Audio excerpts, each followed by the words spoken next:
Ya. Vamos a ir grabando para que después, por lo que me decía Fernanda, estaban con la nube un poquito llena, entonces vamos a grabar la presentación para que ustedes las puedan volver a ver en caso que tengan alguna duda. Y vamos a empezar, ¿ya?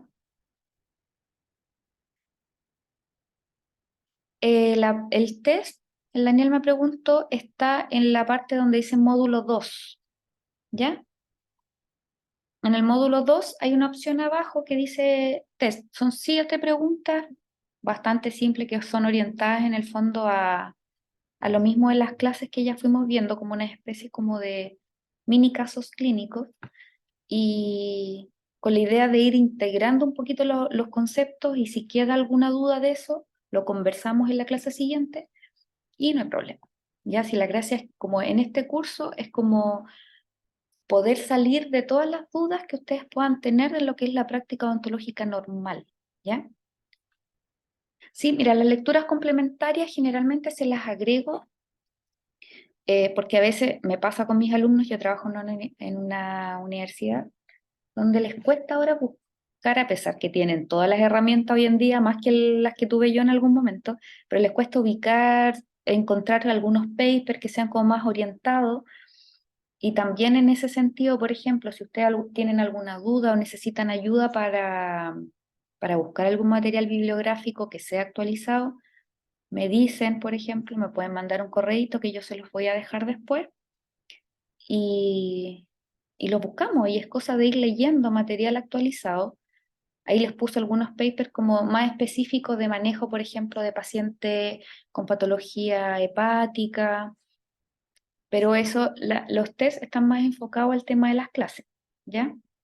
Que es donde ahí está como toda la descripción como más en detalle. Pero las lecturas es bueno ponerlo, de hecho les voy a subir unos libros, como para, si es que la plataforma me lo permite, obviamente, que a veces son medios pesaditos. Pero hasta el momento la plataforma antigua, porque ahora la cambiaron, la plataforma antigua me permitía subirles libros, ¿ya? Y lo que necesiten en realidad. Yo tengo mucho material, así que yo feliz de compartirlo ahí con ustedes. Ya vamos a partir, chiquillos. Voy a sacar mi camarita para que no haga bulto.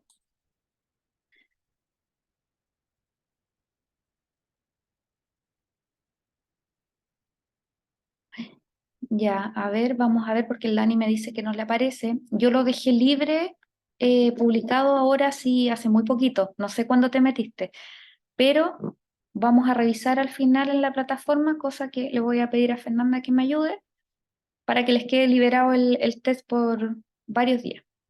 ¿Ya? La Tamara tampoco le aparece. Ya, lo vamos a hacer después de esto. Vamos a hacer que se publique el test. ¿Ya? Yo por lo menos me metí como la imagen de alumno y me aparecía, pero claro, yo tengo la opción de editar y todo. Pero lo vemos al final, le pedimos a Fernanda que nos ayude con eso del test. Yo no soy muy tecnológica, así que Y Doc, no se preocupe, con respecto al test, lo vamos a revisar ya mañana en la plataforma, vamos a ver cómo lo logramos solucionar, pero a partir de mañana lo vamos a hacer. Bueno, ya, maravilloso. perfecto. Sí, porque así les damos varios días para que lo hagan tranquilos y en el fondo no se asusten y no es nada así del otro mundo. La gracia es como ir viendo cómo va el avance con ustedes. ¿Ya? Entonces, chiquillos, ya. Bueno, primero es como dar un poco la bienvenida al curso. Mi nombre es Angélica Valenzuela, soy cirujano maxilofacial que egresé previo a la pandemia. Alcancé las generaciones prepandémicas. Eh, Trabajo en una universidad y este curso de urgencia se empezó a hacer en pandemia, de hecho, como para ir potenciando a que los alumnos, por ejemplo, o colegas recién egresados que eh, quisieran hacer cursos, como había más disponibilidad de tiempo y todo, y la verdad es que ha tenido bastante buena acogida, que en el fondo son las urgencias que nosotros vemos constantemente, ¿ya? Son GES, y entonces es lo que nos vamos a ver enfrentados siempre. El tema es que en este módulo, o sea, en este curso, a mí me gusta siempre darle como el enfoque sistémico, que es algo que recalco mucho con mis alumnos también en la universidad, que es poder hacer que vean al paciente de forma integral, ¿ya? Saber cómo hacer las derivaciones correspondientes, preocuparse de algunos detalles sistémicos que nos pueden hacer que evitemos alguna complicación con algún paciente, porque hoy en día hay mucho paciente con patología sistémica. Por eso los dos primeros módulos fueron enfocados netamente a patología sistémica, ¿ya? Y nuestro rol como dentista, qué tenemos que hacer o dónde poner ojo frente a esos pacientes. Ya desde el tercer módulo partimos netamente con lo que son urgencias odontológicas, las nuevas guías, vamos a ver proceso infeccioso, la modificación de la guía GES, las nuevas guías de trauma dentoalveolar que están reportadas, porque esas también se actualizaron en el 2020, entonces todo ese material se lo vamos a ir pasando, ¿ya? Entonces, esta clase es la clase sincrónica que en el fondo va a concluir un poco lo que son el módulo 1 y el módulo 2 de patología sistémica. Ya vimos patologías cardiovasculares, patologías endocrinas, ¿cierto? Patologías renales y paciente oncológico. No crean que esto está lejano a lo que ustedes van a ver, ¿ya? Porque hay muchos colegas, por ejemplo, que dicen, no, pero es que en el fondo los maxilos como que ven más este tipo de pacientes. No es así. Personalmente, antes de hacer mi beca, yo trabajaba en un consultorio, en un servicio público, ¿cierto?, de atención primaria, en donde nos llegaban muchos pacientes, por ejemplo, pretransplante renal, ¿cierto?, para hacerle las desfocaciones correspondientes, o pacientes en tratamiento oncológico o que iban a comenzar un tratamiento oncológico, también pedían el pase odontológico para hacer que el paciente esté libre de cualquier foco infeccioso oral para poder hacer su procedimiento médico. Entonces estos pacientes llegan a la PS, llegan a la consulta, y es bueno tener el conocimiento, por último, un conocimiento de base. Lo que ustedes vieron en las presentaciones, como considérenlo como la base, de ahí para arriba es donde uno tiene que empezar a leer de repente, a informarse. Las guías médicas cambian mucho, casi todos los años, a diferencia de las nuestras, ¿cierto? Que vemos nuestra guía ontológica, todas las guías GES son bastante antiguas, pero las guías médicas no. Entonces estas van cambiando y uno igual tiene que mantenerse al tanto de todas esas modificaciones que puedan repercutir en el trabajo que nosotros hacemos. Vimos todas estas, ¿cierto? Pero ahora vamos a hacer como englobar un poco algo que está siendo muy frecuente hoy en día, que es el famoso síndrome metabólico, ¿ya? Que es un complemento de todas las patologías que nosotros ya vimos. Y vamos a hacer una revisión un poco de lo que es el manejo paciente embarazada, siendo que no es una condición patológica, es una condición fisiológica, pero que tiene ciertas consideraciones, sobre todo la importancia para los colegas, perdón, que están trabajando en APS, que son pacientes GES, ¿cierto? Y que se ven mucho, o sea, hay mucho ingreso embarazada, y qué consideraciones tenemos que ir teniendo también con ellas. Entonces vamos a ver la importancia que tiene el manejo de estas patologías sistémicas, ¿ya? Nosotros como dentistas, en el fondo, tenemos que olvidarnos un poco de lo que es ser dentistas, ¿ya? Al ser odontólogos, nosotros como que ya tenemos un concepto un poco más generalizado del paciente. Y créanme que en la práctica clínica se nota demasiado el colega que tiene una visión integral versus el colega que tiene una visión oral, principalmente, ¿ya? Nosotros somos personal de salud que tenemos la facultad de administrar y recetar fármacos, administrar anestésicos, ¿cierto? Que ya eso se considera como eh, una parte farmacológica. De hecho, por ejemplo, los médicos, incluso uno conversa con ellos y lo encuentran como terrible el hecho de que nosotros, por ejemplo, administremos lidocaína o administremos vasoconstrictor como si nada, ¿ya? Porque ellos le tienen bastante respeto a eso. Nosotros damos medicamentos, tenemos que ser conscientes de qué toma el paciente y que lo que nosotros estemos dando no le genere alguna contraindicación o alguna complicación o potencie otra cosa en el paciente, ¿cierto? De acuerdo a lo que él toma. Nosotros igual realizamos procedimientos invasivos. Una exodoncia simple es considerada un procedimiento quirúrgico, ¿ya? Y nosotros más encima estamos trabajando en una cavidad bastante contaminada. La boca es la cavidad del cuerpo que tiene más bacterias, ¿ya? Entonces tenemos que ser conscientes también de eso, que estamos haciendo procedimientos quirúrgicos frente a una cavidad bastante contaminada. Y lo que yo siempre repito, el tema del manejo integral del paciente, ya no omitir cosas. A mis alumnos siempre les digo, sean copuchentos, sean curiosos, pregunten. Los pacientes suelen decir de repente, o no saben todos los medicamentos que toman, o se lo saben a media o les dan el nombre comercial. Ustedes búsquenlo, ¿ya? Búsquenlo y vean realmente de qué se trata el medicamento que los pacientes tomen. Si a su consulta ustedes van a hacer un procedimiento quirúrgico, digo yo, respecto al tema de las extracciones, pero van a hacer un procedimiento un poco más invasivo, pregunten todos los fármacos que toma el paciente y si el paciente no los tiene en el momento, hagan el ingreso, hagan la evolución con las patologías y a la sesión siguiente que les traigan el listado o que se los envíen de la forma que ustedes les estimen conveniente en realidad. Pero ustedes tienen el respaldo de saber exactamente lo que toma el paciente para evitar complicaciones. ¿Cuál es la importancia de conocer en el fondo las patologías? Por esto, ustedes yo creo que se han dado cuenta, actualmente encontrar pacientes de 90 años que andan como si nada, ¿cierto? Es bastante frecuente y cada vez es más.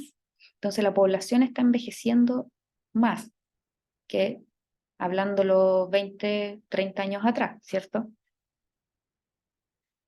Entonces en este cuadrito, que es un estudio, muestra cómo ha sido el crecimiento exponencial de los pacientes adultos mayores, que son los que están en rojo, y cómo va evolucionando y cómo va a ir en aumento una estimación, ¿cierto?, a lo largo de los años. Y también se pueden dar cuenta cómo la población de 0 a 14 años también tiene una baja. ¿Por qué? Porque la gente está teniendo menos hijos, ¿cierto? Eh, es más que nada por eso, porque antiguamente la cantidad de hijos por familia era bastante alta y ahora ya no, y la gente va teniendo una mayor proyección de vida, entonces vamos a tener menos pacientes como pediátricos, por decirlo así, y más paciente adulto, adulto mayor. Otro factor importante es el estilo de vida, o sea, ahora el estilo de vida como más sedentario es lo clásico que se ve, ¿cierto? Se trata de potenciar el tema de la actividad física, la vida más saludable, pero el estilo de vida ahora es mucho más cómodo, más sedentario, entonces más propenso que los pacientes a menor edad ya estén presentando patologías crónicas. Es súper frecuente encontrar ahora en los consultorios, por ejemplo, niños hipertensos, ya adolescentes personalmente que me toca atender por el tema lo mismo de cirugía bucal, terceros molares, ese rango etario entre 14, 20 años o 14, 18 años, por ejemplo, muchos pacientes con resistencia a la insulina, con ya diabetes diagnosticada, entonces hay un aumento de las patologías sistémicas en pacientes de menor edad.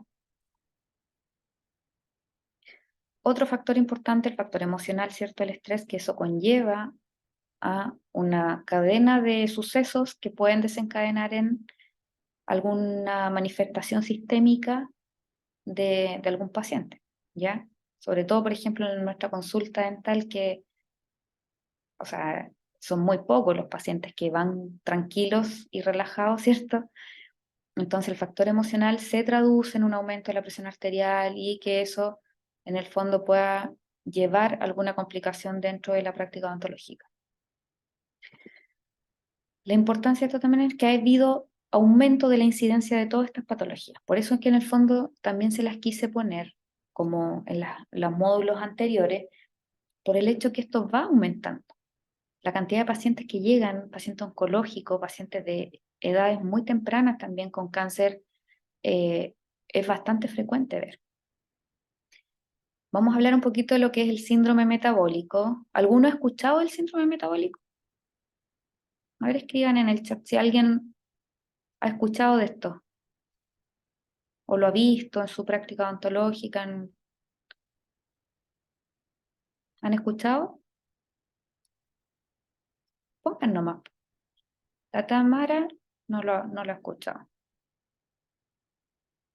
y esto es súper frecuente, que ustedes se van a dar cuenta cuando la empecemos a revisar, de la famosa trilogía de patologías. Ya.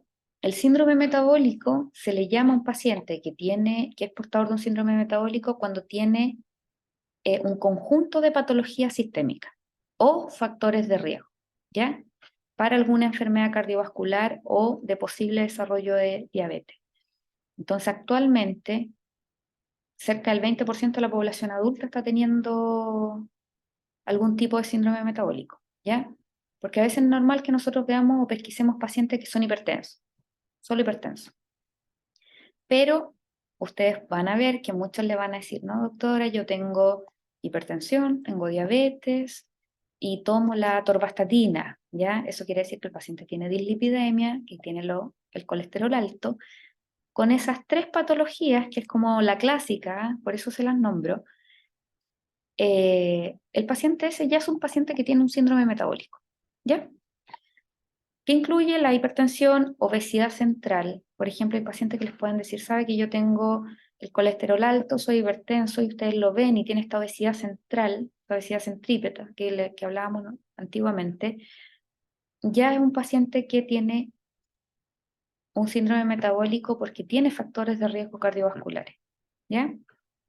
Lo de la resistencia a la insulina o la diabetes como tal.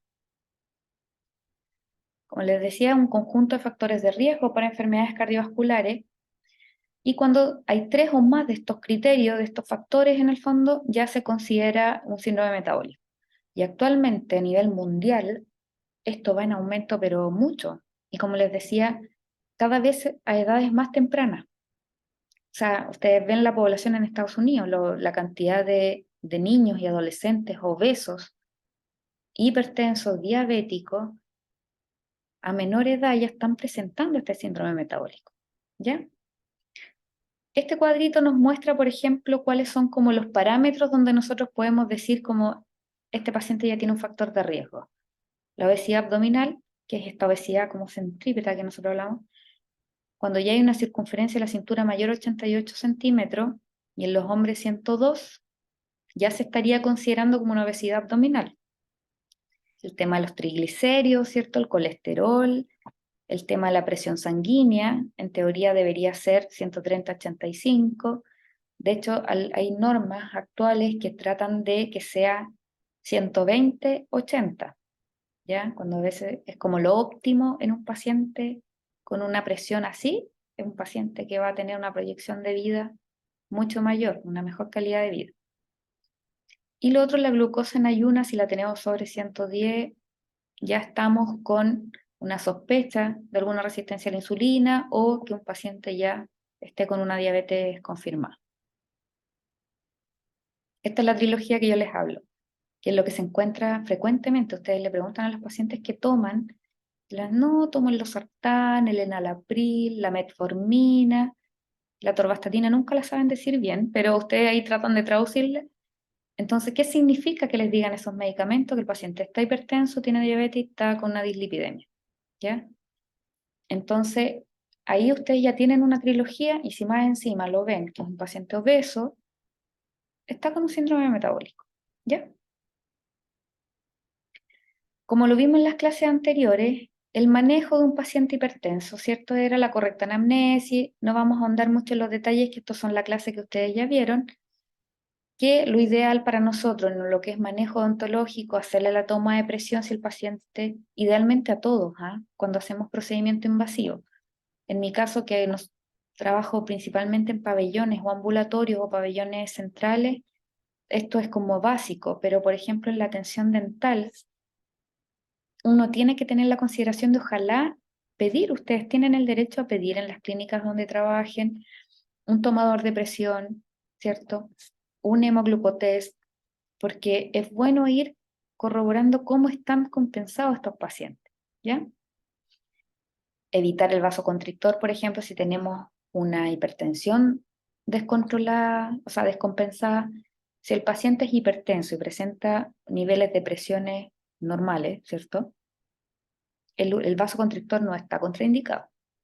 Lo que sí yo les comentaba anteriormente en las otras presentaciones, a veces en las técnicas triangulares tienen la consideración de usarlo con cierta medida o simplemente usar alguna alternativa, que es la mepivacaína al 3%, que a mí me encanta, que cumple un efecto clínico similar al alido con vaso, y no tenemos este factor de riesgo que es el vasoconstrictor, porque a nivel troncular es súper probable que nosotros infiltremos vasoconstrictor para la vía vascular, ¿ya? Y eso conlleva que si nosotros más encima tenemos un paciente, en el paciente hipertenso se le va a elevar, ¿cierto?, algunos parámetros. Puede que no sea muy significativo para el paciente, que no note algún cambio, pero por ejemplo en un paciente ansioso, ¿ya?, que nosotros infiltremos vasoconstrictor intravascular o cerca a un vaso y que pase este vasoconstrictor, le genera una taquicardia, un aumento de la frecuencia cardíaca, que para el paciente ansioso o el paciente nervioso es terrible porque siente, aumenta obviamente su cuadro de ansiedad y siente casi como que le va a dar un infarto. Entonces, con esos pacientes principalmente hay que tener ojo, ¿ya?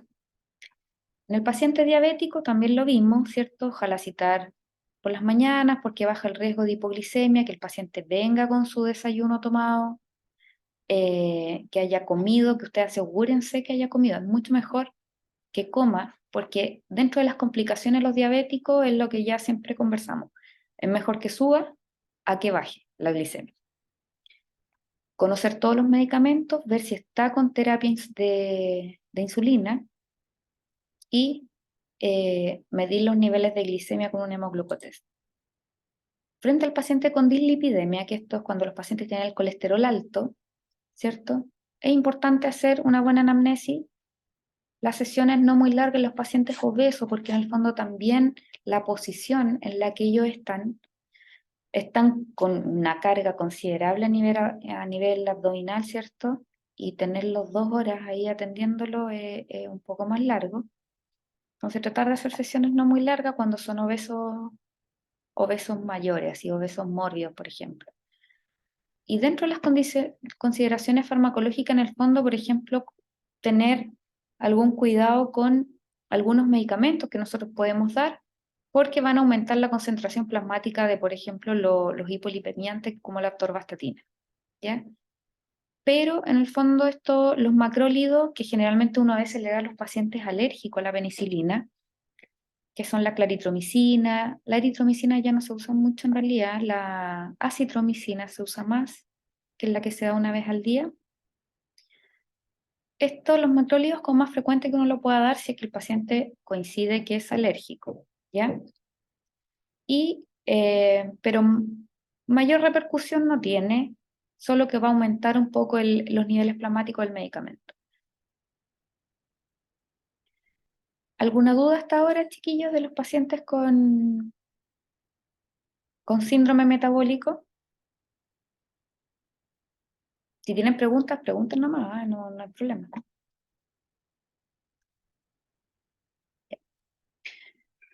Vamos a pasar ahora, a ver, la Tamara, la única que me responde. Vamos a pasar al tema de las pacientes embarazadas. Miren, lo que es paciente con síndrome metabólico, en el fondo es concluir que todo lo que nosotros vimos previamente, vimos patología por patología, ¿cierto? Acá es como que se engloba esto, entonces tenemos que tener ojo de todas las precauciones tomar. Las precauciones del hipertenso, del diabético, ¿se fijan? Son más parámetros a evaluar y a considerar en el fondo. Y que son pacientes que, como les digo, que cada vez se encuentran más, ¿ya? Ahora vamos a ver algunas consideraciones de lo que son las pacientes embarazadas, que me imagino que deben ver harto en su práctica los que trabajan en consultorios principalmente.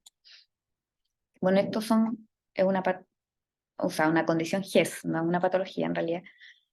Y vamos a ver algunos mitos, algunas consideraciones que hay que tener con las pacientes embarazadas, ¿cierto?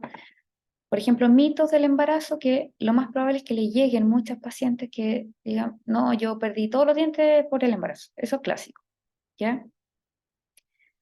Que no acepto que me tomen radiografía porque en el fondo estoy embarazada y es muy riesgoso, es muy peligroso, ya. Que no se le puede poner vasoconstrictor. Antiguamente había una teoría que decía que el vasoconstrictor, por ejemplo, podía generar hipoxia fetal por la vasoconstricción que se genera, ¿ya?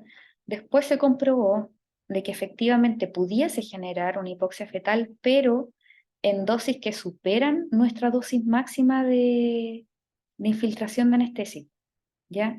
Entonces, nuestra práctica odontológica normal, ¿cierto? Porque uno trata a los pacientes siempre de poner la dosis mínima efectiva, no generaría un daño a nivel del feto. Entonces, también hay que saber darle esa explicación al paciente, a la paciente, porque en el fondo vienen, como ahora que existen las redes y todo, hay muchos mitos dando vuelta, entonces es bueno que nosotros, que somos en el fondo los facultativos, por decirlo así, sepamos darle una buena explicación y explicarles, ¿no? ¿Sabes qué? No, no tiene riesgo porque nosotros la dosis que nosotros aplicamos es bastante menor y no es significativa para que genere un riesgo al feto, ¿ya? Lo otro es que no se le puede hacer tratamientos invasivos durante todo el embarazo y también es un mito, y que no se le puede dar antibiótico, ¿ya? Respecto a la pérdida dental, hay un montón de factores que influyen. Efectivamente, el embarazo tiene factores de riesgo que pueden hacer o potenciar que las pacientes, por ejemplo, desarrollen más cuadros de periodontitis, de gingivitis o de caries dental, ¿ya? Esto se da principalmente en lo que es el tema de la gingivitis muchas veces por un cambio hormonal, ¿ya? Que la vamos a ver un poquito más adelante. Lo otro, las pacientes muchas veces tienen este reflujo o este como reflejo nauseoso al momento de cepillarse los dientes, por lo cual para evitar en el fondo el sentirse más mal, tienden a disminuir el cepillado dental. Entonces, obviamente, si disminuimos el cepillado, vamos a tener más riesgo de caries, más riesgo de periodontitis, de gingivitis. La saliva tiende a tener un pequeño cambio del pH, por lo que se hace un poquito más ácida. Es por eso que nosotros también tenemos que andar un poquito ahí y estimularlas a que tengan mejor higiene bucal, ¿ya?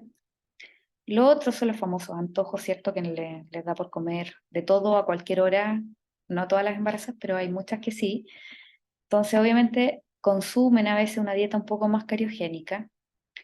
Lo de la falta de educación dental, esto es como más antiguo en realidad. Hay algunos sectores más alejados en el fondo donde la gente todavía tiene poco conocimiento respecto a la patología o a la educación dental, pero normalmente ahora hay más acceso, ¿ya? Lo mismo de las redes y toda la publicidad, en los consultorios, por ejemplo, hay campañas donde la paciente es diagnosticada, o sea, ya tiene como la confirmación del embarazo y el mismo equipo multidisciplinario deriva a las distintas unidades, deriva al nutricionista, ¿cierto? Con la enfermera, con el dentista, entonces ya hay una educación un poquito mayor a lo que había antes. Y lo otro ya es por descuido personal, ¿cierto? Que eso le puede pasar a cualquier persona embarazada o no embarazada. Las consideraciones sistémicas que nosotros tenemos que percibir en las pacientes embarazadas y que tenemos que considerar, uno, que hay mayor niveles de ansiedad, ¿cierto? Porque hay un cambio hormonal tremendo, o sea, los hombres, por ejemplo, les cuesta mucho procesar eso, pero el cambio hormonal que se genera en las mujeres es tremendo, ¿ya? Les cambia todo. Entonces, muchas veces llegan con niveles de ansiedad mucho mayores porque les da susto, lo mismo eso de que cualquier procedimiento dental les pueda generar algún problema en el embarazo. Entonces, la educación a las pacientes embarazadas es súper importante y es una tranquilidad que nosotros le tenemos que dar a la paciente, ¿ya? Tenemos mayor tendencia a náusea y vómito, entonces por lo cual nosotros cuando estemos trabajando con las pacientes embarazadas, hacer sesiones cortas también, sobre todo cuando estamos haciendo los ingresos en el primer trimestre, evaluar cómo ha sido su embarazo, si ha tenido mucho reflejo nauseoso o se lo han vomitado todo, ¿cierto? Porque hay embarazo y embarazo.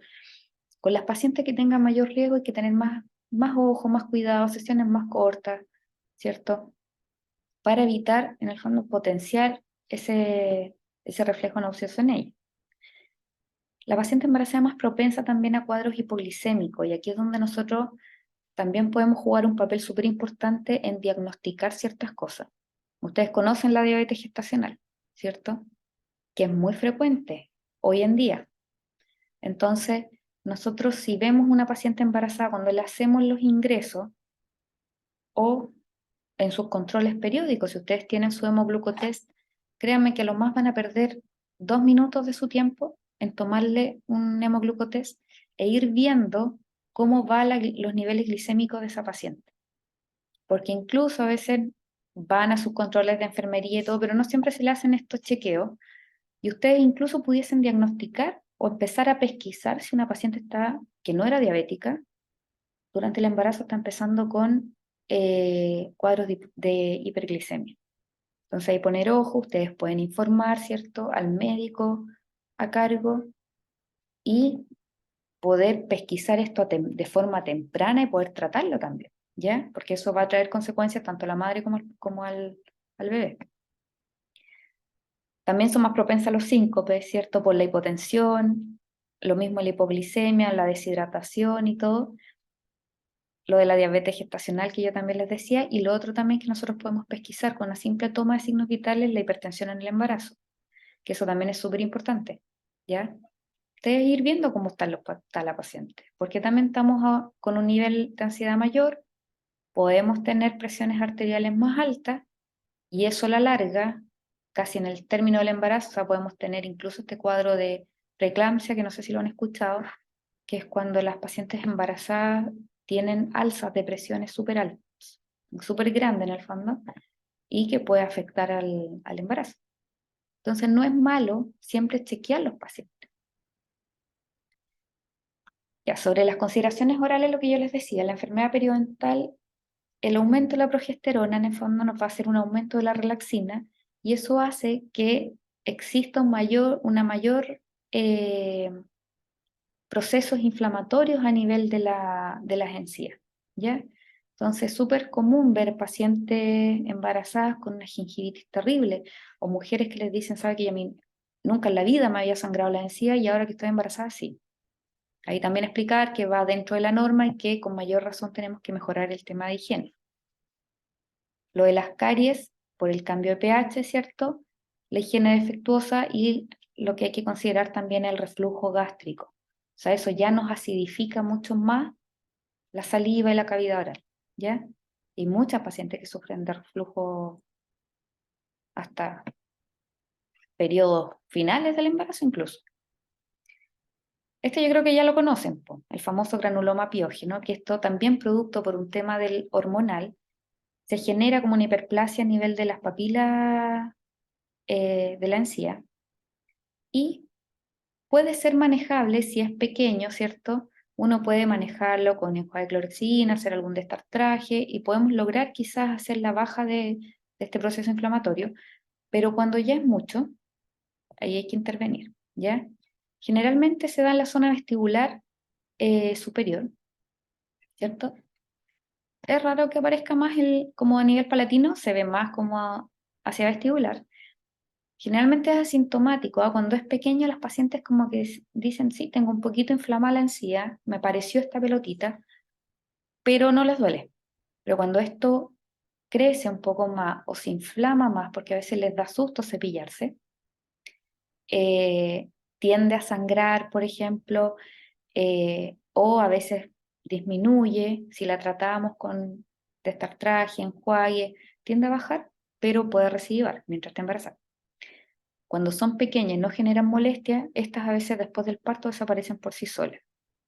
Pero cuando no desaparecen, es donde tenemos que extirparlas, ¿ya? Porque a veces son muy grandes, estas son pequeñas, las de las fotitos que están acá, pero a veces son granulomas piógenos que cubre toda la pieza dentaria. Entonces ahí ya es molesto, la paciente le sangra constantemente, y ahí durante el segundo trimestre generalmente ahí podemos hacer la resección, que es algo bastante simple, y preferimos eliminarlo antes de que siga creciendo más. Respecto a las radiografías, ya no existe contraindicación en la toma de radiografía. Obviamente teniendo las consideraciones del chaleco plomado, ¿cierto? La paciente bien protegida. Uno a veces prefiere limitar el uso hasta el segundo trimestre, pero en el fondo no hay contraindicación en ninguno de los trimestres, ¿ah? Si es algo opcional, porque es distinto a un tratamiento de urgencia. Si es algo opcional, porque yo quiero chequear, si yo veo clínicamente que la paciente durante el primer trimestre está bastante bien, dejo la toma de las radiografías para el segundo trimestre, ¿ya?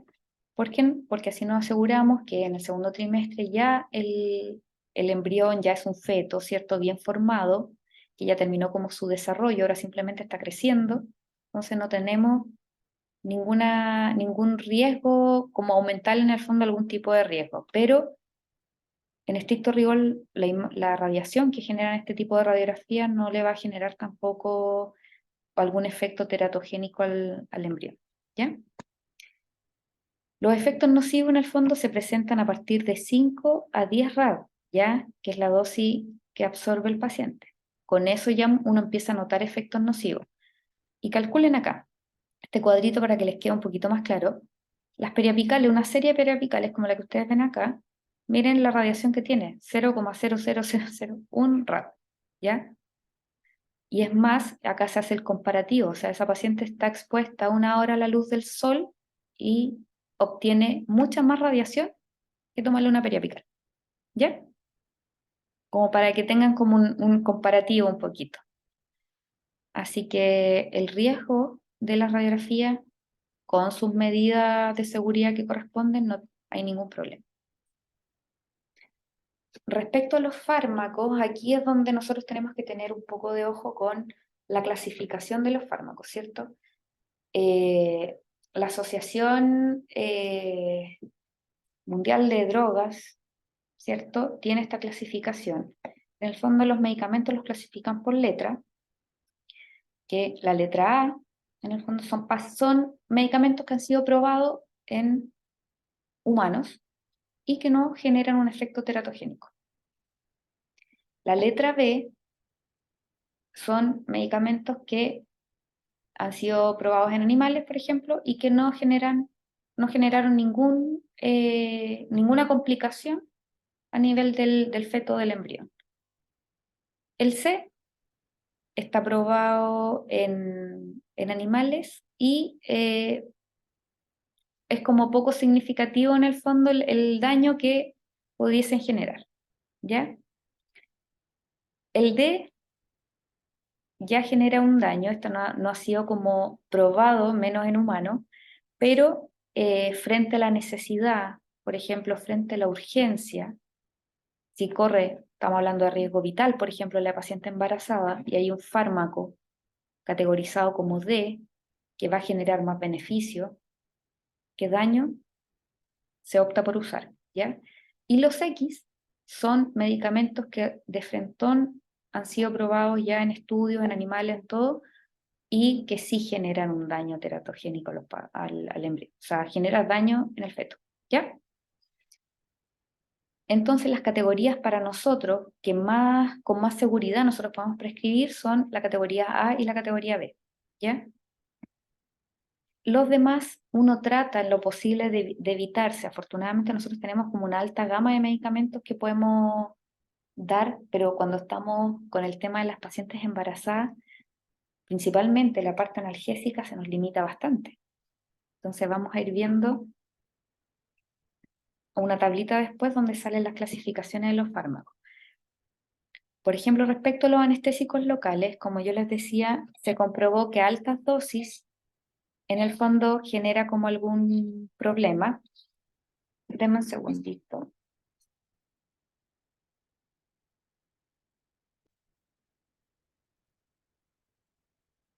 Ya. ¿Me escuchan ahí?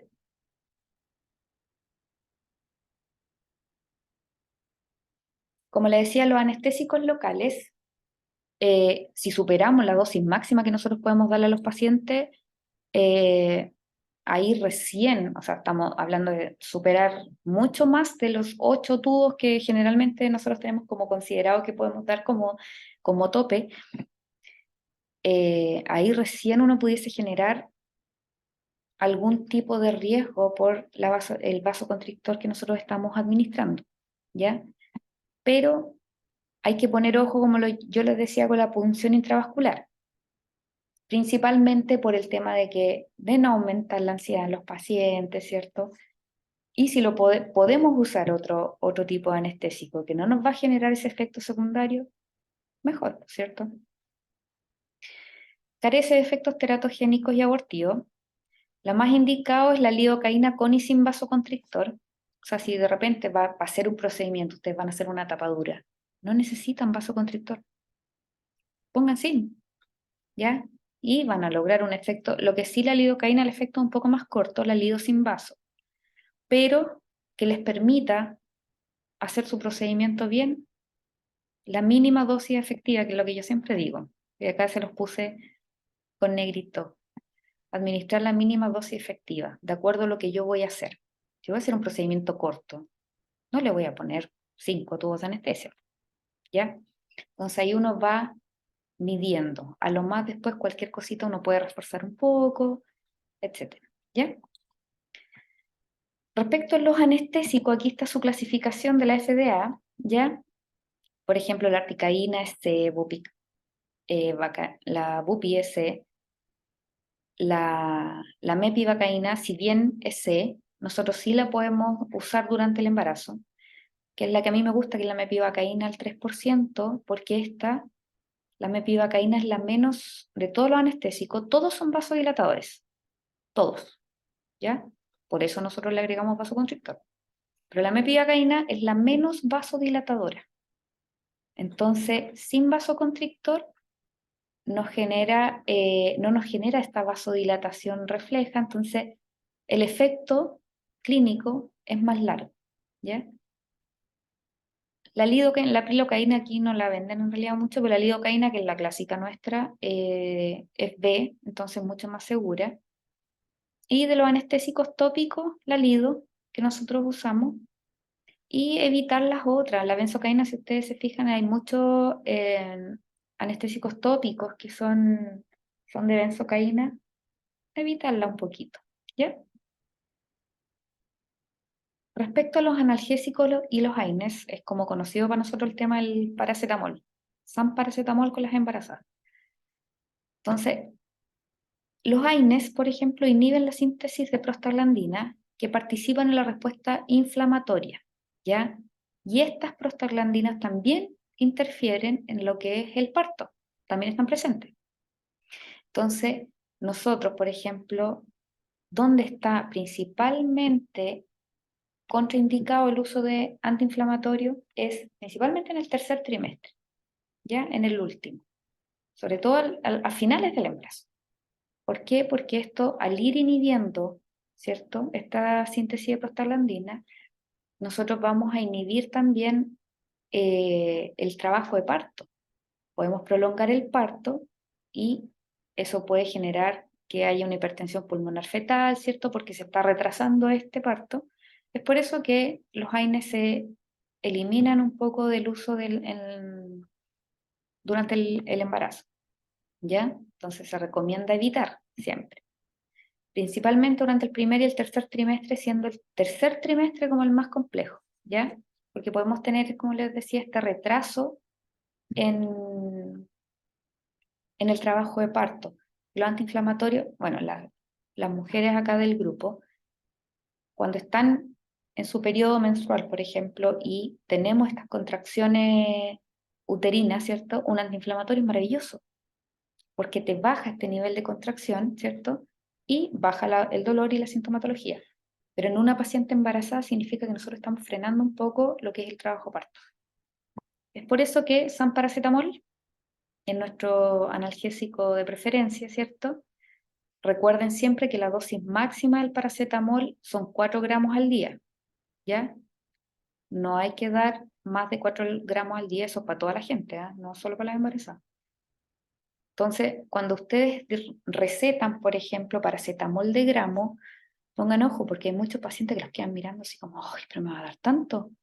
Y ustedes le dicen, no, tranquila o tranquilo, la dosis máxima del paracetamol son 4 gramos al día. Si nosotros damos 1 gramo cada 8 horas, estamos dando 3 gramos, que estamos por muy bajo de lo que en el fondo es la dosis máxima que podría ser dañina para ustedes. Entonces, ustedes si le dan el fundamento teórico a un paciente, explicado obviamente con palabras simples, lo van a entender, ¿ya? Y en todos lados, en todo caso, el paracetamol en muchos otros países existe solo de gramos, porque ahí cumple como su dosis analgésica más efectiva. Acá en Chile lo venden de 500 y puede que en otros países también, pero generalmente lo venden de gramos, ¿ya? Acá lo que son los analgésicos y los AINES, por ejemplo, en tratar de controlar el tema de el dolor, ¿cierto? Todo lo que es posible. Por el paracetamol, la dosis de 500 a 1 gramo, ¿cierto? Puede ser incluso los gringos, estos son trabajos gringos, y lo dan cada 4, o si das de 500, puede darlo cada 4 horas, y el máximo son 4 gramos al día. Nosotros generalmente lo damos cada 6, 8 horas, pero si damos 1 gramo cada 8 horas, ¿ya? Frente a los antiinflamatorios, ¿qué dice este trabajo? Que hay que tener mucha consideración en el primer y, o sea, en el tercer trimestre, ¿cierto? Pero en el primer y segundo trimestre de embarazo, en estricto rigor, por ejemplo, uno pudiese tomar una dosis única de antiinflamatorio en caso que tengas un dolor así, pero ya insoportable. Tomarlo como dosis única no generaría mayor complicación ni contraindicación en los pacientes. Pero obviamente uno a los pacientes trata de decirles que no tomen nada, porque para nosotros quizás, si alguna de acá estuviésemos embarazados, eh, sabemos que podemos tomar una INES, por ejemplo, en algún caso que tengan una cefalea tremenda, algún dolor punzátil tremendo, como dosis única. Pero si ustedes le dan la chance al paciente, el paciente lo más probable es que entiende a veces todo al revés y puede tomar más de eso. Entonces, a los pacientes generalmente uno les dice que no, ¿ya? Que no tome ningún antiinflamatorio. Los opioides, por ejemplo, estos no están contraindicados. De hecho, en Estados Unidos ellos son muy de usar la codeína y la prescriben harto, ¿ah? Y en los pacientes embarazadas no tiene contraindicación. Pero acá en Chile nosotros no lo usamos, no se usa mucho prácticamente. Y acá está este cuadrito donde sale la letra, en el fondo de lo que nosotros podemos dar, ¿cierto? El ibuprofeno, si ustedes se fijan, está como B y D. O sea, como que podemos y no podemos. Siempre dice acá, no, o sea, no usar en el tercer trimestre, por lo que yo les explicaba, ¿cierto? La codeína, que es lo que en Estados Unidos, la oxicodona, que se da mucho, estas son opioides que en el fondo sí los podrían dar en casos de dolores más fuertes.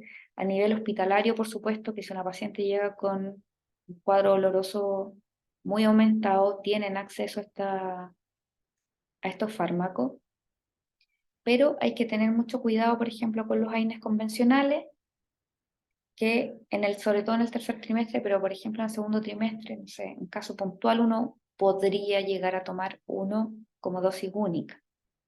Pero ¿cuál es nuestro gold estándar?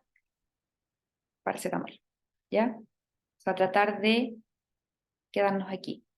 Y aquí ustedes pueden jugar un poco con la dosis, que pueden ir de 500 o 1 gramo, ¿ya? Dentro de los antibióticos, por ejemplo, la primera línea de uso, que afortunadamente son los antibióticos que nosotros más usamos, son la familia de las penicilinas, ¿ya? En los pacientes alérgicos, la clindamicina. Acá yo le puse también la eritromicina, pero hay un tipo de eritromicina que está asociado como a cuadros de hepatitis, entonces para nosotros mejor la clindamicina. Lo que sí tienen que tener en consideración que, por ejemplo, la clindamicina, si nosotros la recetamos para que el paciente la compre, desgraciadamente todavía sigue siendo un fármaco súper caro, ¿ya? Entonces hay que explicarle a los pacientes y ver la posibilidad, la factibilidad que ellos tengan de comprar el medicamento. El metronidazol, por ejemplo, acá es súper controvertido. ¿Por qué? Porque, de hecho, por ejemplo, para pacientes alérgicos a la penicilina, nosotros podemos dar incluso para patologías orales, sobre todo periodontal, el metronidazol solo. Pero hay estudios que dicen que no genera riesgo y que lo clasifican en muchos listados de clasificación como B, ¿cierto? Que en el fondo sería seguro, pero hay varios papers, también acá yo les cité uno, que lo asocian a partos prematuros o teratogénesis, que provoca teratogénesis. La citromicina, como se toma una vez al día y por 5 días, claro, también podría ser una opción, ¿ya? Pero igual los macrólidos son como más, o sea, si me preguntas como de opciones más idóneas para los pacientes embarazadas, claro, la clindamicina sería como lo mejor, ¿ya? Las tetraciclinas, ustedes ya saben que está contraindicado por generar estas manchitas así y más allá genera cuadros teratogénicos completos, o sea, el paciente puede venir con anomalías de muchos, no solo los dientes.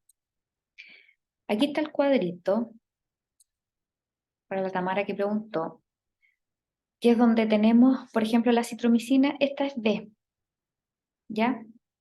De hecho, tienes razón que junto con la clindamicina, dentro de los macrólidos, como la clinda es muy cara, la citromicina es más barata. Lo que sí hay que tener ojo con los macrólidos. Por ejemplo, no todos los macrólidos son buenos. Si te fijas, la claritromicina está como en categoría C, siendo que es como un macrólido un poquito mejorado, ¿cierto? Pero la citromicina está en clasificación B y eso se toma una vez al día por 5 días. Entonces, la dosificación es menos y es más barata. Pero los macrólidos en general tienen la como complicación, por decirlo así, que tienen hartos efectos secundarios gastrointestinales. Entonces, la paciente embarazada hay que advertirle también eso, de que son más irritantes a nivel gástrico, que tienden a generar más reflujo, más vómito. Entonces, es como la consideración que nosotros deberíamos decirle a las pacientes. Si tu paciente, por ejemplo, puede comprar la clindamicina, maravilloso, tú le dejas la clinda. Si no, la citromicina, pero hay que decirle que ojalá siempre con comidita, que son más irritantes para el estómago, que puede tener un poquito más de molestia, ¿ya? Y acá salen todo en el fondo anotadito. Ven que el metronidazol sale como B, pero lo ponen como usar con precaución porque, claro, hay estudios que refieren en el fondo que el metronidazol puede tener efectos teratogénicos grandes, como partos prematuros o algunos daños a nivel fetal, ¿ya? La clorexina que nosotros damos es B. Esa no hay problema, de hecho es parte del kit de las embarazadas.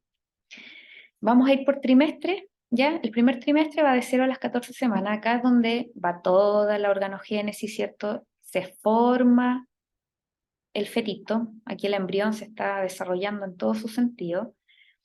Entonces, es una etapa como un poco más delicada para nosotros por el tema de no interferir, que algún procedimiento, algún fármaco que nosotros demos interfiera en esta organogénesis, ya que podemos generar algún cuadro de teratogénesis. La teratogénesis es cuando nosotros alteramos el desarrollo del embrión, ¿cierto? Cuando algún medicamento o fármaco genera alguna malformación en el desarrollo o falta de fusión de los procesos, ¿cierto? Ahí eso se llama, a eso se refiere la teratogénesis. Sobre la atención dental nuestra, o sea, una paciente en el primer trimestre no tienen la parte física, como que mucho ni siquiera es muy notorio, ¿cierto? Entonces la inclinación de la silla de trabajo debería ser como de 165 grados, que es una inclinación prácticamente como normal que nosotros usamos. En lo que es la atención, ingreso, ¿cierto? Atención diagnóstica, realizar, por ejemplo, atenciones de urgencia o cosas más simples, por ejemplo, los exámenes, los sellantes, cosas más pequeñas. Las enseñanzas obviamente de higiene oral y de control de placa, porque acá es donde nosotros recibimos a las pacientes y estamos contando de por lo menos desde que llegan, son 6 meses, 7 meses u 8 meses más donde nosotros tenemos que mantener una buena salud oral en esta paciente. Tratamiento periodontal conservador, ¿cierto? Hacerle su profilaxis y los tratamientos de urgencia tienen prioridad. O sea, nosotros lo que es tratamiento invasivo, uno trata de dejarlo siempre para el segundo trimestre, que es como el trimestre más aperrado, por decirlo así. Pero si una paciente llega con una urgencia en el primer trimestre, es nuestro deber atenderlo. O sea, tiene prioridad la atención de urgencia. En el segundo trimestre, que este va de las 14 a las 28 semanas, acá tenemos que reclinar menos el silloncito, ¿ya? Proponen una angulación de 150 grados. ¿Por qué? Porque ya el bebé está haciendo bulto, ¿cierto? Está haciendo más peso. Este es el trimestre que yo les digo como el más aperrado porque en el fondo podemos hacer mayor cantidad de procedimientos. Si durante el primer trimestre nosotros pesquisamos que la paciente tiene, por ejemplo, restos radiculares que no están generando procesos infecciosos, que están ahí tranquilos, en el segundo trimestre dejemos las exodoncias para el segundo trimestre, ¿ya? ¿Por qué? Porque ahí ya tenemos una formación completa del embrión que ya pasó a fetito y ahora simplemente es como de desarrollo y crecimiento más que nada. Entonces, nosotros podemos hacer tratamientos un poco más invasivos, ¿cierto? Seguimos con las enseñanzas de higiene y control de placa porque hay que cuidar mucho en el fondo esa parte preventiva de los pacientes. Tratamiento periodontal más conservador, pero también podemos hacer en alguna paciente que tenga enfermedad periodontal más severa, algunos pulidos, ¿cierto? Dependiendo lo que tenga la paciente. Este es el momento como el trimestre ideal para poder hacer procedimientos un poco más invasivos, como son las extracciones, restauraciones más grandes, ¿cierto? Obviamente una paciente ya que tiene como aún más aumentado la parte del vientre, tratar de no hacer sesiones muy largas. Tomamos la radiografía en caso que sea de forma optativa, como para pesquisar algún tipo de caries interproximales, qué sé yo. Y acá podemos hacer los tratamientos de urgencia y los electivos, ¿ya? Podemos hacer cosas un poco más invasivas. El tercer trimestre va de las 28 semanas hasta el parto, ¿cierto? Acá la inclinación de la silla de trabajo tiene que ser menos, ¿cierto? Menos inclinada, ojalá más sentadita. ¿Por qué? Porque ocurre el síndrome hipotensivo supino, ¿ya? Que lo voy a ver en la otra diapo que viene, se lo voy a explicar. Lo mismo de tratamiento dental, que ustedes saben, lo de la control de placa, los tratamientos periodontales, radiografías con protección también se pueden tomar. Idealmente, si tenemos algún procedimiento, por ejemplo, que no sea de urgencia, si pesquisamos que una paciente tiene un tercer molar, ¿cierto? Semierupcionado, y no le está generando problemas, enfocarse en mantener esa zona con buen cuidado, con buena higiene, que no vaya a generar algún proceso de pericoronitis, por ejemplo. Si eso no está dando ningún problema, se deja la exodoncia, ¿cierto?, para después del parto. Pero si algo está dando problemas, ¿cierto?, como un cuadro infeccioso, en el fondo hay que tratar la urgencia, porque que empeore la urgencia es peor que tratarla, ¿ya? Este es el cuadro de hipotensión supina. ¿A qué se refiere? Que afecta a más o menos como el 15 o el 20% de las mujeres embarazadas, pero nosotros lo podemos evitar, sobre todo en la consulta dental, esto se da mucho, ¿ya? Se da más en el tercer trimestre, pero también a veces hay mujeres en el segundo trimestre que tienen, ¿cierto?, guatitas bastante grandes. Hay que hacer sesiones cortas, ¿ya? ¿Y esto en qué consiste? Que el peso en el fondo del bebé, si nosotros las tenemos recostadas, acostadas completamente, ¿cierto? El peso nos va a hacer una compresión de la vena cava inferior. ¿Y esto qué va a llevar? Una disminución del gasto cardíaco, una hipotensión en la paciente, un síncope, o sea, se nos puede empezar a marear, a desmayar, a desvanecer, y esto obviamente repercute en la perfusión uteroplacentaria. O sea, si nosotros cortamos el flujo, ¿cierto?, en esta zona, estamos afectando el flujo sanguíneo también hacia el feto. Entonces, ¿qué se recomienda? Posicionarlas un poquito hacia el lado izquierdo con un cojín, inclinarlas poco, ¿cierto? Más o menos semisentada dentro de lo que ustedes puedan trabajar, sesiones cortas, para que no estén tanto rato en la misma posición en el fondo, y obviamente ir preguntando a cada rato cómo están, si te sientes mareada me avisas, ¿ya? Pero es bueno cuando atiendan embarazadas tener siempre un cojincito y que estén un poquito de lado, ¿ya? Respecto a los tratamientos de urgencia, acá es donde uno dice, acá uno se sale un poco de la norma, porque la urgencia es la urgencia, ¿cierto? Se tiene que realizar en todos los trimestres, porque es mucho peor una complicación de una urgencia que el tratamiento, como yo les decía. Tienen que ser resueltas a la brevedad y con tratamientos farmacológicos, ojalá en las mínimas dosis efectivas, como yo les decía, o sea, si necesito antibiótico, dejarle, por ejemplo, su terapia antibiótica por la cantidad de días que corresponde, analgésico, la menor cantidad de días efectivo y después como SOS, y estarlos controlando, por supuesto, que verla, por ejemplo, las 48 horas, si es que estuviesen con algún proceso infeccioso, ir viendo si el antibiótico le está haciendo efecto que corresponde o el efecto que ustedes quieren, cosa de ir bajando también la dosis analgésica, ir bajando y jugando con el tema de darle la menor cantidad de medicamentos posible, ¿ya? Y hacer el tratamiento que corresponde. Si es una urgencia con compromiso del estado general de la paciente, o sea, llega con un flegmón gigante, ¿cierto? Una celulitis facial con compromiso del estado general, para el hospital. O sea, ahí no se duda, ¿ya? Directamente a un centro hospitalario. Y lo otro es que si presenta, por ejemplo, alguna urgencia odontológica y nosotros tenemos el antecedente que la paciente está con embarazo de alto riesgo, ¿ya? Sobre todo pacientes que desde un inicio muchas pacientes saben y tienen embarazos de alto riesgo cuando son pacientes con patologías sistémicas, por ejemplo, pacientes que han tenido muchas pérdidas previas o que están con cuadro de placentas previas. Ahí ustedes pueden ahondar un poco cómo va el embarazo cuando le hacen el ingreso. Y si ustedes saben que es un embarazo de alto riesgo, también tiene que ser tratado a nivel hospitalario, ¿ya? Entonces, como para que sepan un poco las vías de derivación, cuándo hacer el traslado o la derivación. ¿Alguna duda? Pregúntanos.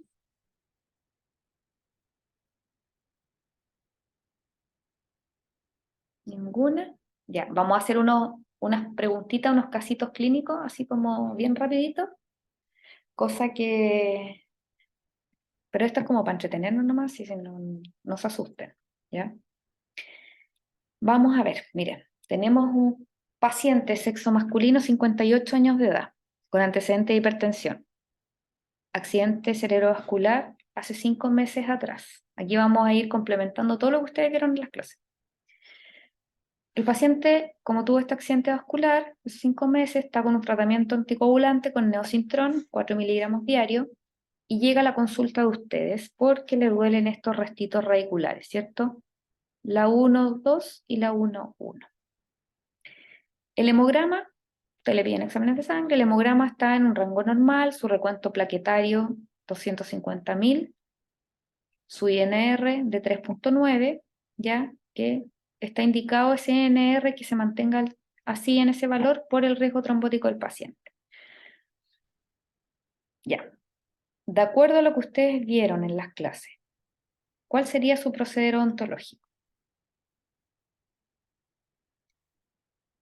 ¿Harían las extracciones de forma ambulatoria en su consulta de la 1,2 y la 1,1 en este paciente? A ver, ya la Tamara dice que lo derivaría. ¿Quién más?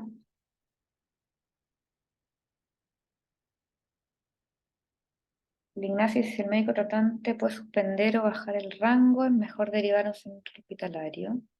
Ah, no puede suspender, ya. ¿Quién más?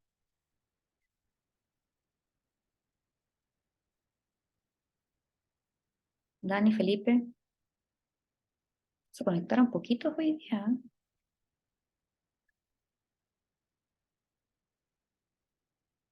¿Concuerda el Felipe con la derivación? Ya.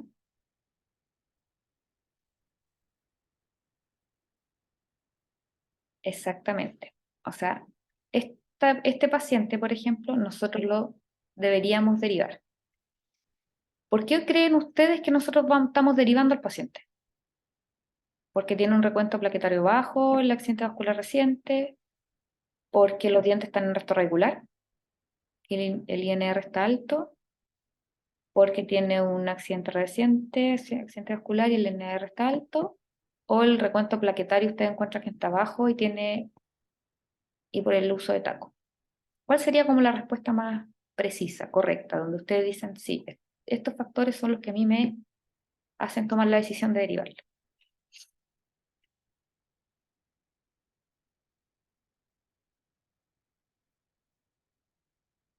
Láncense con una letra,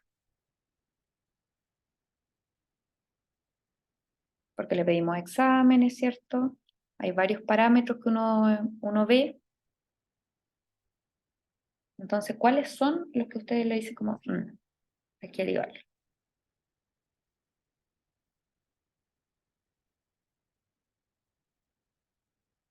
Ya, pues juéguensela por una letra.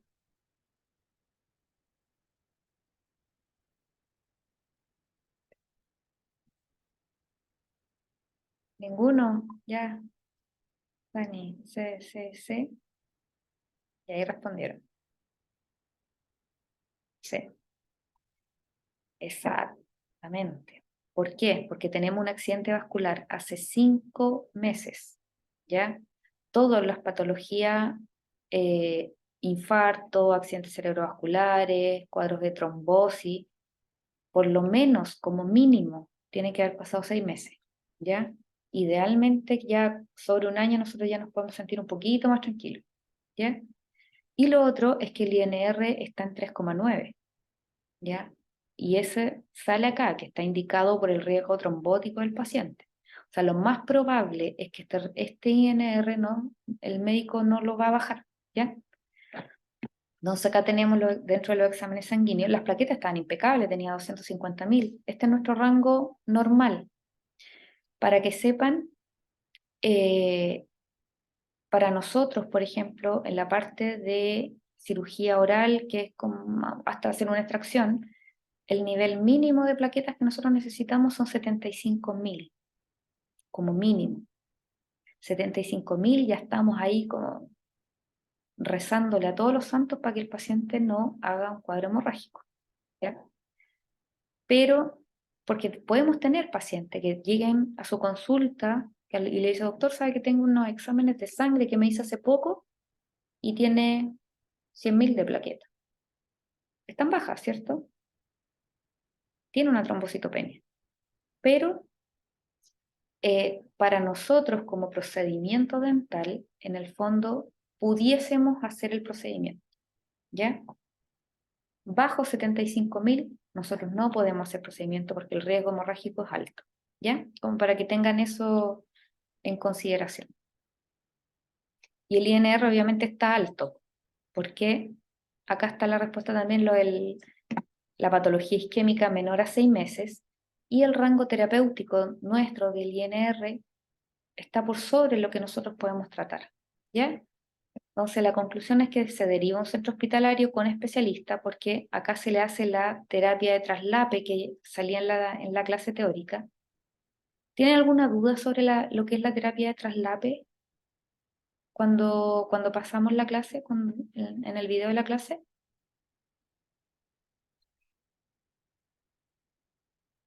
¿Ya? Porque aquí estamos hablando de que pasamos un paciente que toma anticoagulante oral, la terapia de traslape es reemplazarla por un anticoagulante inyectado. Claro, tú suspendes el oral, ¿cierto? Y a nivel hospitalario al paciente se le inyecta, que es como subcutáneo, como parecido como la insulina, el anticoagulante que es heparina de bajo peso molecular, ¿cierto? El Clexane generalmente se usa, y tú lo reemplazas, el anticoagulante oral, ¿ya? Entonces el Clexane tiene una vida, exacto, luego que después vuelva al alta, tú retomas su tratamiento normal. Pero el Clexane, el que es inyectado, tiene una vida de 12 horas.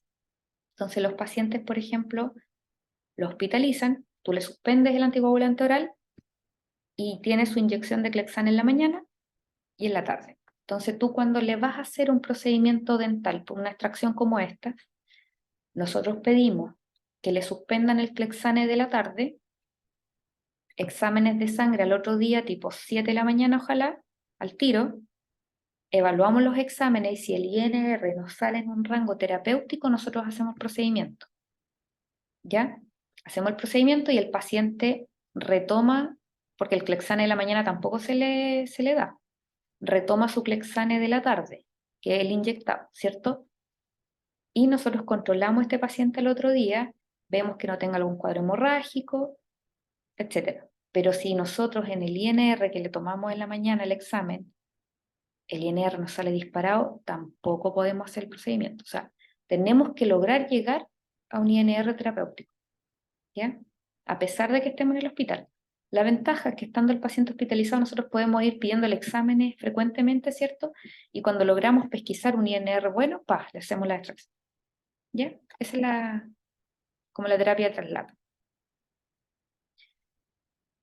Y después, como decía el Ignacio, se va de alta y ahí retoma su terapia oral como siempre. Acá hay otro caso, ¿ya? Una paciente de 60 años de edad, diabética tipo 2, hace 7 años, está tratándose con hipoglicemiante y la insulina. No tiene antecedentes de alergia, el tratamiento médico está con metformina 850 cada 12 horas y la insulina NPH cada 12 horas. ¿Ya? O sea, se inyecta en la mañana y en la tarde. Llega a la consulta con la 1-2, ¿cierto? Con una periodontitis y está con un absceso periodontal hacia palatino. La glicemia postprandial del día está en 230 y su hemoglobina glicosilada está en 6. ¿Ya? De acuerdo a lo que ustedes vieron, ¿cuál sería su procedimiento odontológico? De acuerdo a esta pieza, la 1-2, ¿qué harían ustedes? ¿La harían si les llega a la consulta o al consultorio? Con estos exámenes y con su tratamiento que ella se está tomando. ¿Le harían la exodoncia de la 1-2?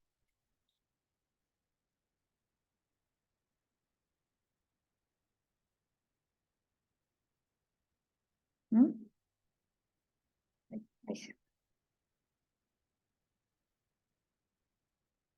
La Tamara sí con profilaxis ya, entonces sería como la B, la alternativa B. ¿Qué más?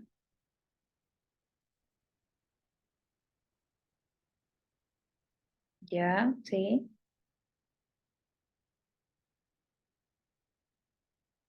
Pues recuerden que, claro, sobre 2,43 y algo es como ya que empieza a aumentar el riesgo infeccioso en estos pacientes. Entonces sí le harían la extracción. ¿Los otros qué opinan? Lancen nomás, sí, da lo mismo si se equivocan.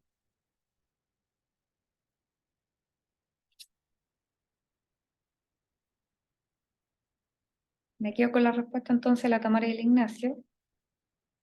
Y efectivamente, perdón, sí se le puede hacer el procedimiento a esta paciente, porque está con su tratamiento, ¿cierto?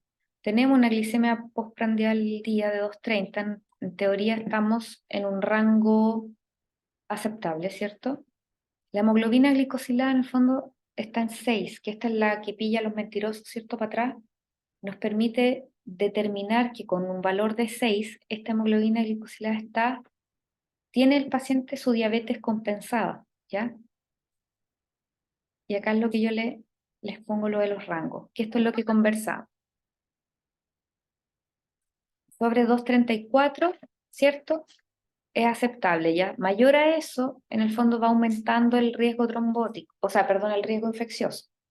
Entonces, sobre 240, de repente uno a veces tiene su margen, ¿cierto? 240 ya es como más complejo. Donde salía que en ayuno, por ejemplo, si ustedes tienen 200 y tanto, eso ya es mucho. O sea, el riesgo infeccioso es exponencial hacia arriba. Sobre la hemoglobina glicosilal, si el paciente tenía 6, significa que está, para ser un paciente diabético, está dentro del rango de compensación, o sea, está manteniendo su, su diabetes bastante controlada. Entonces nosotros con una buena profilaxis antibiótica para evitar cualquier tipo de complicación, podríamos hacer la exodoncia sin ningún problema, ¿cierto? Y en el fondo, evitando, sacando el foco, nosotros vamos a bajar ese cuadro infeccioso porque también ese proceso infeccioso hace que a los pacientes les suba más la glicemia, ¿ya?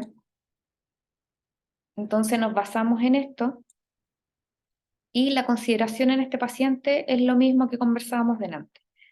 Asegurarse también de ver en qué horario el paciente se inyecta la insulina, porque recuerden que nosotros lo ideal es no atenderlo en el pic de insulina, ¿ya?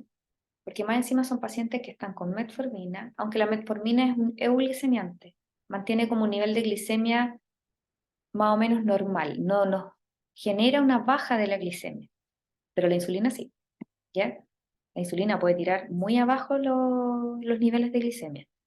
Entonces asegurarse que el paciente haya comido, que se haya tomado sus medicamentos y la insulina generalmente se le inyectan en la mañana, entonces que haya pasado pocas horas desde su inyección, obviamente corroborando con el hemoglucotest de ver cómo está, porque también hay que tener ojo cuando ustedes le toman el hemoglucotest y el paciente llega con 70 de glicemia, ¿ya? Porque no comió, por ejemplo, ustedes lo mandan a consumir cualquier tipo de glucosa rápido, o sea, se toma un jugo, una bebida, lo que sea. Pero necesitamos subir ese nivel de glicemia si el paciente no ha comido, por ejemplo, y si el paciente comió y tiene ese nivel de glicemia, peor aún, ¿ya? O sea, tenemos que mandar al paciente que coma algo, ¿cierto? Contundente, porque no nos sirve tener un nivel de glicemia bajo previo al procedimiento, porque en el procedimiento es probable que se siga bajando y que más encima está empezando, sigue funcionando su terapia hipoglicemiante. Entonces significa que con las horas va a seguir bajando. Entonces, ojo con los cuadros de hipoglicemia, que son más complicados que los de hiperglicemia, ¿ya? La terapia antibiótica, ¿cierto? Posterior a la exodoncia, y ustedes lo ideal en estos pacientes, cuando tienen ya procesos infecciosos instalados, tratar de hacer el control, ¿ya?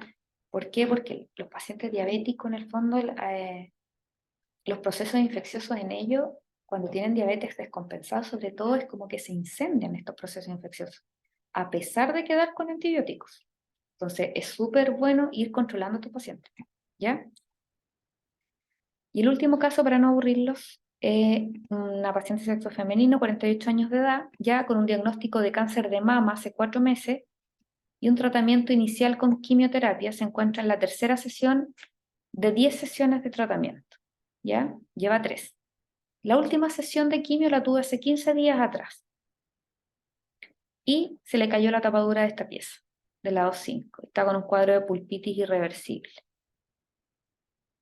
Frente a este caso, de acuerdo a lo que ustedes vieron, ¿cierto? Las consideraciones que hay que tener con los pacientes oncológicos y el tratamiento de urgencia. ¿Qué harían como tratamiento? ¿Le harían la extracción de la pieza al tiro? ¿O le harían la trepanación y la endodoncia? ¿Qué harían ustedes?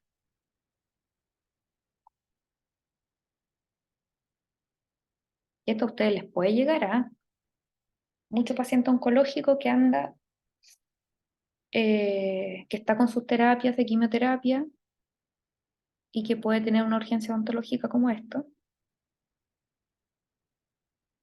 ¿Qué harían ustedes con esta paciente, dado los antecedentes que ustedes tienen de su patología?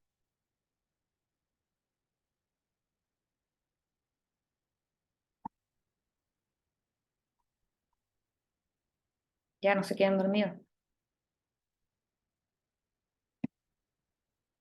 Tamara, ¿qué haría? El Ignacio,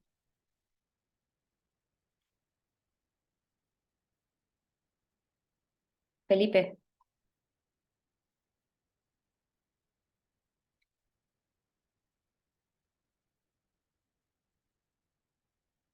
nadie, respondan pues.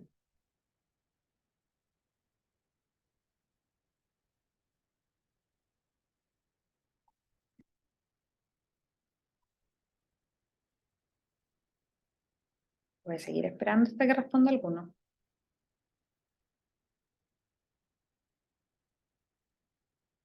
A ver, el Ignacio se la jugó.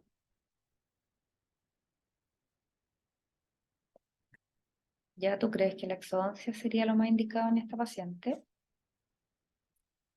¿Alguien más?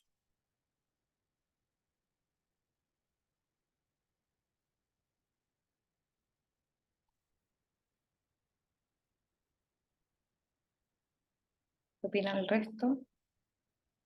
La Tamara también le haría la exodoncia, ¿ya? Porque no hay radiografía. Bueno, tú le puedes pedir una radiografía. Aquí hay un cuadro, se ve la pulpa, ¿cierto? Se le desalojó la tapadura. Los otros chicos no han dicho nada. Felipe, Dani, ya. Acá uno queda como con la disyuntiva. ¿Qué hago? Pero les tengo que decir que la exodoncia no va, ¿ya? Porque miren, tenemos una paciente en un tratamiento con un cáncer de mama, ¿cierto? Que está con quimioterapia. Lleva 3 sesiones, ¿cierto? La última sesión de quimio fue hace 15 días atrás.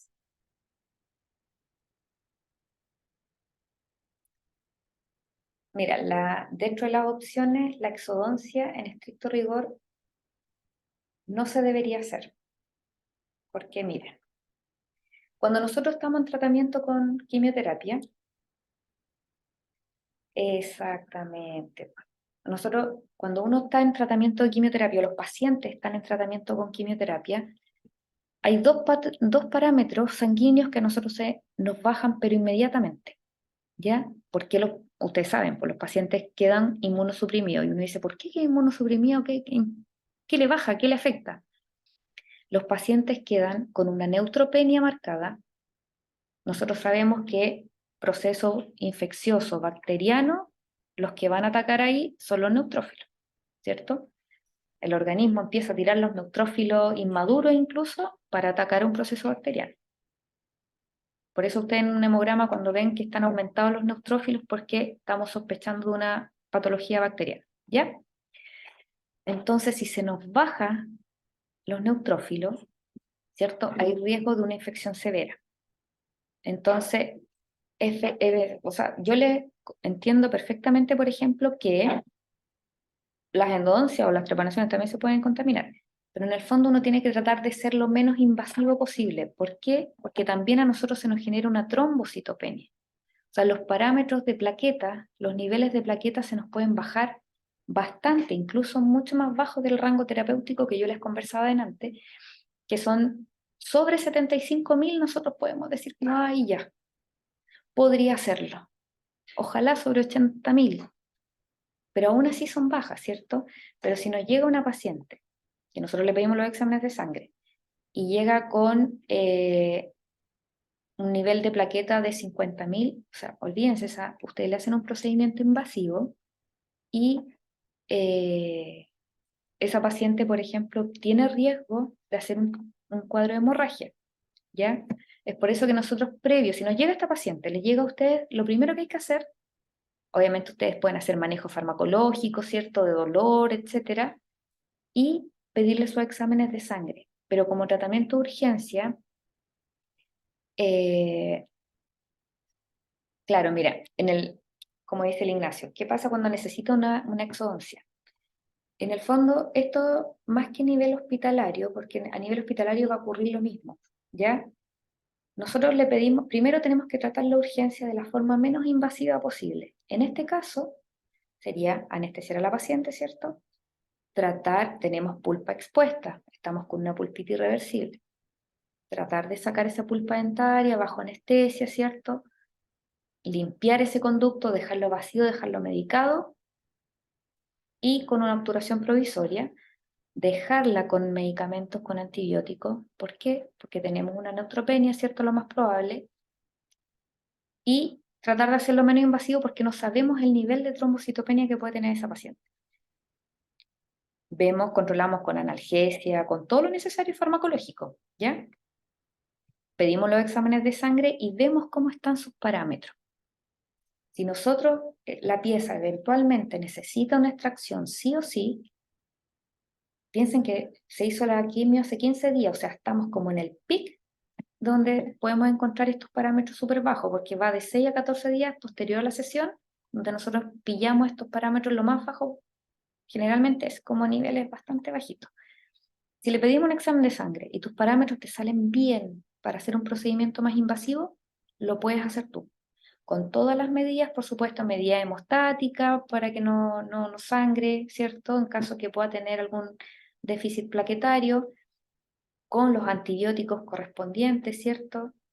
Bien completo, o sea, a partir desde la base con un amoxiclavulánico, que de hecho lo vamos a ver en la clase de infección odontogénica, que eso cambió la guía GES, partir con una base de amoxiclavulánico y controlar a este paciente, ¿ya? Y si los parámetros te salen bien, tú haces tu extracción tranquilamente, ¿ya? El tema es que si tú le pides exámenes y estos parámetros están bajos, tú tienes que mantener la urgencia de forma menos invasiva posible. Hasta estos parámetros mejoran con el nivel de los días. Entonces, tratar de ir controlando a tu paciente, que esté, lo principal es que esté sin dolor y que no genere algún proceso infeccioso. Si tú lo tratas de forma farmacológica y haciéndole la trepanación, tú vas a mantener un poco a raya el cuadro doloroso, ¿cierto? Porque debería bajar la sintomatología y estás bajando el riesgo infeccioso porque ya no está expuesta la pieza dentaria, la pulpa dentaria. Lo controlas y si eventualmente esto necesita una extracción, cuando ya hayan pasado más días y esté previo a su siguiente sesión, una semana antes, por ejemplo, en la próxima sesión de quimio, tú le pides unos exámenes, que es el hemograma, normal. Ves cómo están los parámetros y le puedes hacer el procedimiento tranquilamente. Y lo importante es asegurarse que estos parámetros estén dentro de los rangos que yo necesito como mínimo terapéutico para no tener una complicación post-tratamiento odontológico. Porque, por ejemplo, si nosotros ahora le hacemos la extracción a esta paciente y está con una neutropenia marcada, está con una trombocitopenia marcada, podemos tener el riesgo de hemorragia, ¿cierto? A pesar de nuestras medidas hemostáticas. Y lo otro es que a pesar de dejarlo con antibiótico, el riesgo de infección es severo, ¿ya? Es muy alto. Entonces, hay que poner ojo, por ejemplo, en qué tratamiento está el paciente. Y con mayor razón los pacientes con radioterapia, porque eso lo vimos en la clase ahí de tratamiento oncológico, que con la radioterapia hay que tener harto ojo, ¿ya?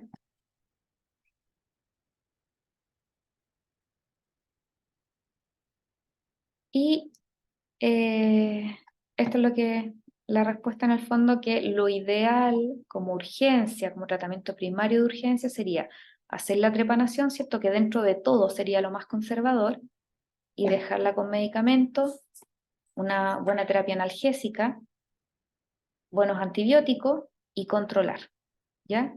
Ir controlando que el cuadro baje. Si este ya no baja, ahí ustedes pueden hacer una derivación hospitalaria, por ejemplo, para que se hiciera si necesitara ya la extracción o el cuadro ya es muy doloroso. Pero idealmente esto es totalmente manejable con fármaco y de la forma menos invasiva posible, ¿ya? Y acá, como yo les decía, el manejo de urgencia, lo ideal acá en este caso sería la trepanación, realizar solo la urgencia con profilaxia antibiótica o con tratamiento antibiótico, evaluar el cuadro, ir controlando a la paciente que mejore los parámetros, y cuando ya estén mejores, ahí ustedes hacen el tratamiento más invasivo si es que lo necesitaran, e ir controlando siempre a estos pacientes. Igual que el paciente diabético cuando está con proceso infeccioso. ¿Por qué? Porque a las 48 horas nosotros sabemos realmente si el antibiótico está haciendo efecto o no. ¿Ya? Si después de las 48 horas el cuadro va empeorando, es porque el antibiótico no nos está funcionando. Y ahí hay que hacer un cambio, ¿ya? Agregar otro antibiótico más fuerte, qué sé yo. Ahí vamos jugando con el tema de la farmacología. Y acá les dejé el torpedito que como profilaxis, la amoxicilina son 2 gramos una hora antes, la clindamicina son 600 miligramos una hora antes, Y como tratamiento, la amoxicilina, pero acá en estos casos, paciente inmunosuprimido, generalmente nosotros tratamos de dejar amoxicilina con clavulánico, ¿ya? Y la clindamicina, que son 300 cada 8 por 7 días. O como decía la Tamara, si es muy caro, la citromicina también es una opción, que son todo lo de la familia de los macrólidos, ¿ya? ¿Alguna duda del caso?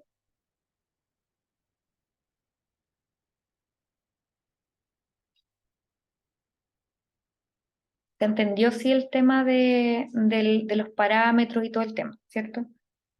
Ya, si con los pacientes oncológicos, chicos, estos hay mucho paciente oncológico dando vuelta, por eso les digo que son cosas que uno como que tiene que saber más o menos qué efectos generan sus tratamientos médicos, en qué puede repercutir lo que yo haga, y no tengan temor, chiquillos, de pedir exámenes, asegurarse con lo que sea, porque yo siempre les digo, incluso a mi alumno de la universidad, yo le digo, cuando hay pacientes médicamente comprometidos y ocurre alguna complicación por algo que yo me salté o no pedí la evaluación del médico, por ejemplo, los pacientes con anticoagulantes, o no pedí los exámenes, frente a cualquier complicación siempre va a ser culpa del dentista, ¿ya?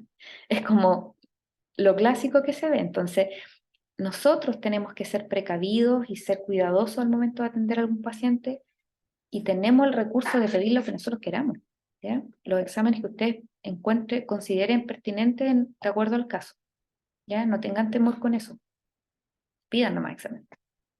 Con eso se quedan tranquilos ustedes y el paciente también, ¿ya? Eso, chicos, ¿alguna consulta, duda, pregunta de algo de las clases pasadas?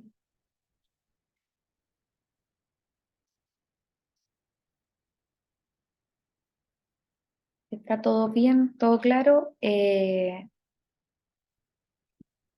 bueno, Ignacio. Entonces, nos vamos a ver en 2 semanas más, post 18. Cuídense, no tomen tanto, que tienen clases que ver. Las clases se van a subir, como decíamos con la Fernanda, se va a ver el tema del test para que lo puedan rendir. Si mañana eso está listo, se les va a dejar el plazo hasta el fin de semana para que puedan hacerlo tranquilamente y no se estresen. Ojalá alcancen todos a hacerlo dentro del plazo, pero en todo caso igual somos flexibles con eso de los tiempos. Y traten de hacerlo antes del 18, para que no estén ahí haciendo la prueba en su feriado. Ya pues chicos, un gusto haberlos visto, haber compartido hoy día, y nos vemos en 2 semanitas más, ¿ya? Les voy a dejar acá, a ver si puedo, mi correo en caso de cualquier consulta o duda, me escriben nomás.